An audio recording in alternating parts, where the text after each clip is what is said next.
ये जो विधानसभा है औरंगाबाद विधानसभा, इसका अपना समृद्ध ऐतिहासिक इतिहास रहा है और ऐतिहासिक विरासत को ये सीट संजोए हुए है। प्राचीन मगध का साम्राज्य का ये हिस्सा रहा था और यहाँ बिंबिसार, अजातशत्रु, चंद्रगुप्त मौर्य और सम्राट अशोक जैसे महान शासकों का शासन रहा है।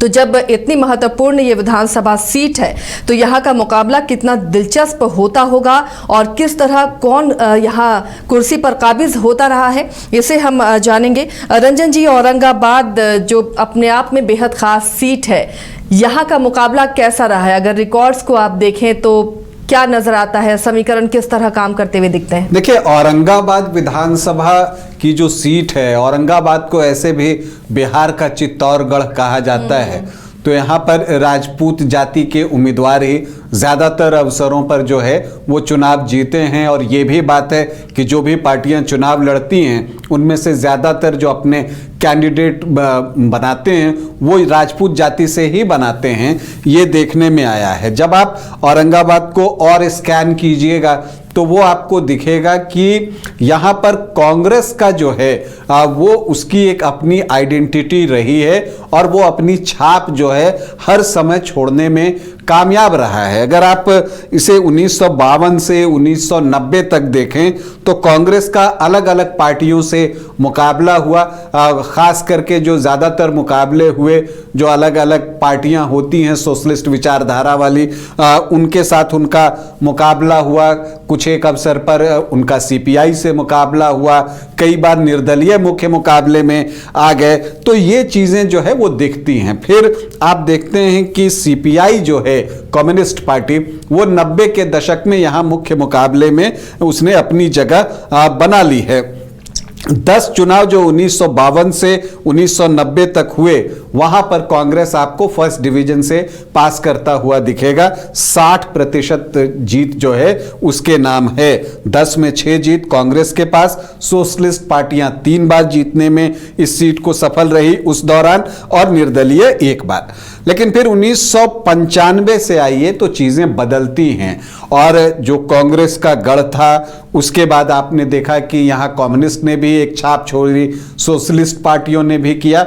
1995 से जो है यहाँ पर आपको दिखेगा कि बीजेपी ने जो है यहाँ पर कमल खिला दिया 1995 में। तब उन्होंने सीपीआई को शिकस्त दी थी 95 में, लेकिन उसके बाद आप देखें तो 2000 से 2010 के बीच बीजेपी और आरजेडी का जो है वो मुकाबला हुआ और वहां पर जो 4 चुनाव हुए उसमें 3 में जो है बीजेपी को जीत मिली और 1 बार आरजेडी वहां पर चुनाव जीतने में सफल रहा।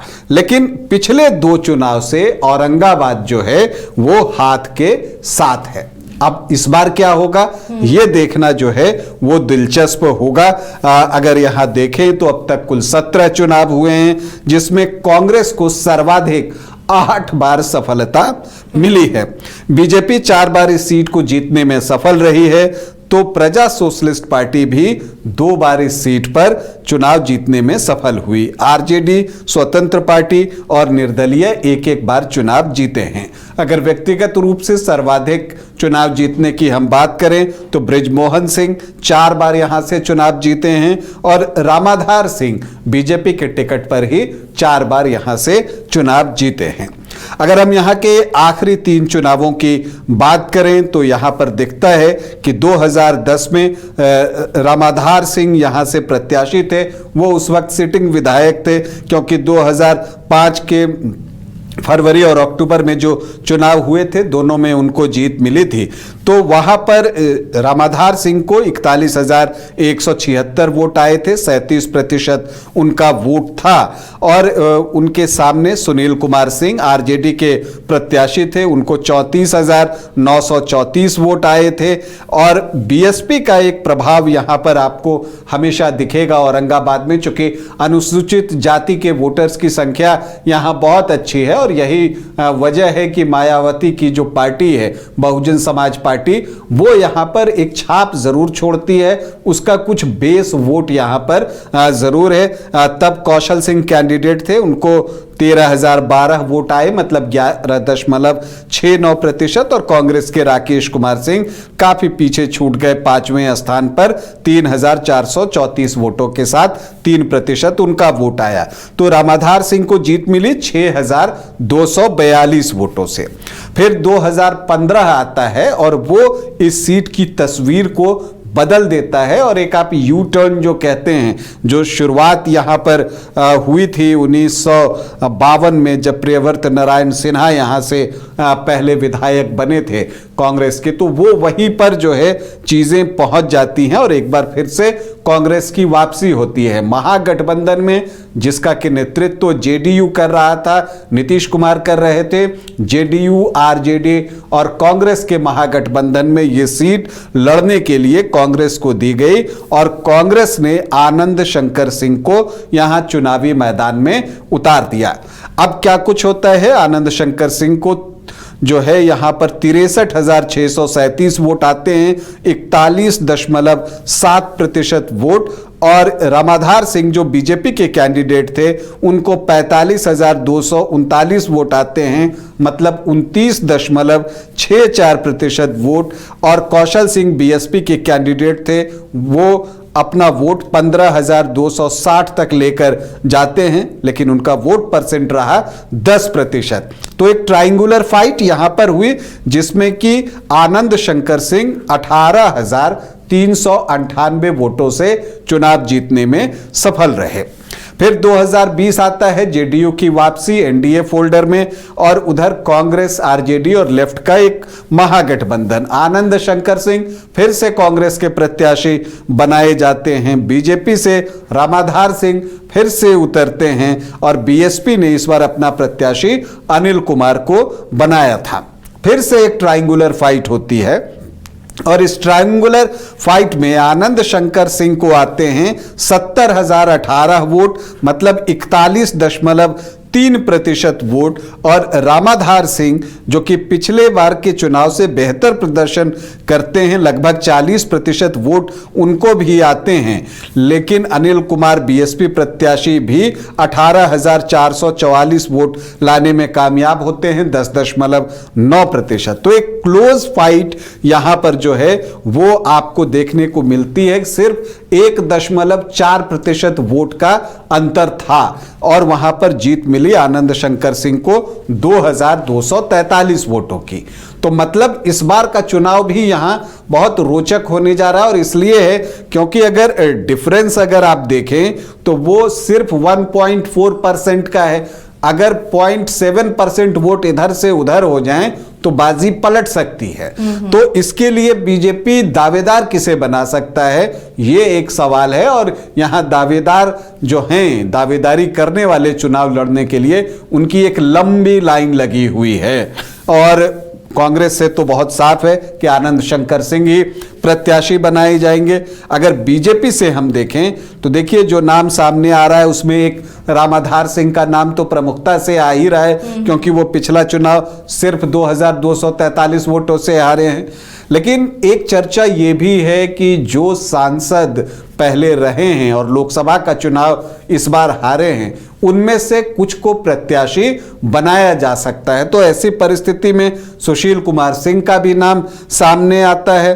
पूर्व एमएलसी हैं राजन सिंह, उनका भी नाम सामने आ रहा है। एक युवा चेहरे हैं सतीश कुमार सिंह, उनका नाम सामने आ रहा है। गोपाल शरण सिंह भी पूरी तैयारी में हैं और वो भी जो है प्रचार में लगे हुए हैं, संघ से जुड़े हुए हैं, तो उनका भी दावा बनता है। एक नेत्री अनीता सिंह हैं महिला विंग की, वो भी चाहती हैं कि वो यहाँ पर चुनाव लड़ें। रामाधार सिंह हैं, तो दावेदार कई हैं। तो नेतृत्व क्या फैसला लेता है? देखिए औरंगाबाद में जो सबसे बड़ा चैलेंज बीजेपी के लिए है वो आपको महागठबंधन नहीं है, वो जो भीतर घात है उसको सही करना जो है वो सबसे बड़ा चैलेंज, सबसे बड़ी चुनौती बीजेपी के लिए औरंगाबाद में होने जा रहा है। तो इसीलिए एक ऐसा प्रत्याशी जो सबको स्वीकार हो पार्टी के अंदर, वो सबसे महत्वपूर्ण काम है।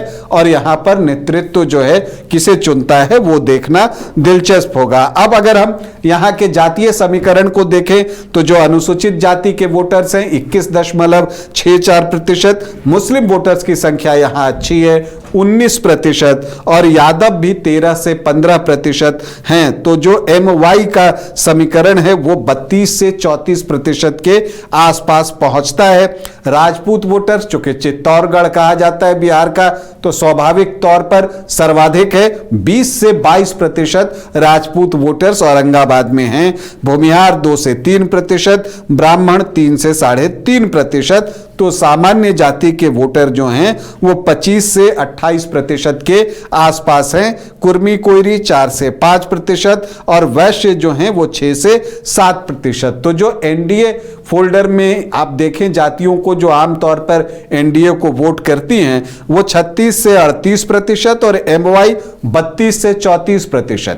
तो बहुत ज्यादा का फर्क नहीं है यहां पर, इसीलिए मुकाबला इतना क्लोज होता है। तो इसमें निर्णायक कौन है? इसमें निर्णायक हैं अनुसूचित जाति के वोटर्स जो 21.64% हैं और जिसमें से एक हिस्सा निकालकर BSP भी ले जाएगा, यह भी तय है।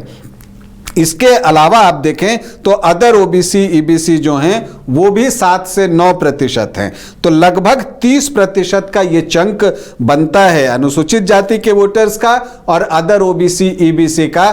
तो ये 30% में से बड़ा हिस्सा निकालकर जो ले जाएगा औरंगाबाद में जो है उसकी जीत हो जाएगी, औरंगाबाद में उसका जिंदाबाद हो जाएगा। लेकिन कौन निकाल कर ले जाता है ये एक बड़ा सवाल है, ये प्रत्याशी पर भी बहुत कुछ निर्भर करेगा। तो एक क्लोज फाइट आप औरंगाबाद में देख रही हैं। तो अब क्या कुछ होता है इसके लिए हमें यहां पर प्रत्याशियों के नामों की घोषणा होती है, तब तक इंतजार करना पड़ेगा। तो ये औरंगाबाद का दिलचस्प इतिहास और रिकॉर्ड रहा है, जैसे बिहार का चित्तौड़गढ़ भी कहा जाता है। यहाँ पर मुकाबला बेहद दिलचस्प इस बार होने वाला है। उस पर हमारी नज़र बनी रहेगी कि प्रत्याशी कौन होता है और किनके किनके बीच में मुकाबला होगा। उसके बाद ही बहुत सारी चीज़ें क्लियर होंगी कि इस बार यहाँ की जनता किसे चुनती है।